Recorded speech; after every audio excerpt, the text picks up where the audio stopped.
Určite viacerí z vás poznajú najznámejší akciový index S&P 500, čo je ukazovateľ vývoja americkej ekonomiky, alebo index MSCI World ako ukazovateľ svetovej ekonomiky.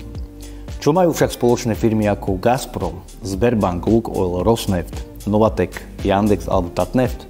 Áno, sú to ruské spoločnosti, ktoré sú súčasťou ruského akciového indexu MOEX. MOEX je dôležitým ukazovateľom stavu ruského akciového trhu a ekonomiky ako celku. Index pozostáva z 50 najväčších a najlikvidnejších spoločností obchodovaných na moskovskej burze cenných papierov. Aktuálne sa indexu pomerne slušne darí, tento rok zaznamenal ročný nárast o 13,38%, čo ukazuje na pozitívny vývoj napriek rôznym ekonomickým a geopolitickým výzvam. Treba však pripomenúť, že výkonnosť indexu MOEX môže byť ovplyvnená rôznymi ekonomickými a politickými faktormi, vrátane cien ropy, sankcie proti Rusku, ekonomickej politiky, vlády a globálnych ekonomických trendov. Preto pri investovaní do takéhoto druhu aktív stojí za to sa poradiť a dobre si premyslieť takýto typ investície.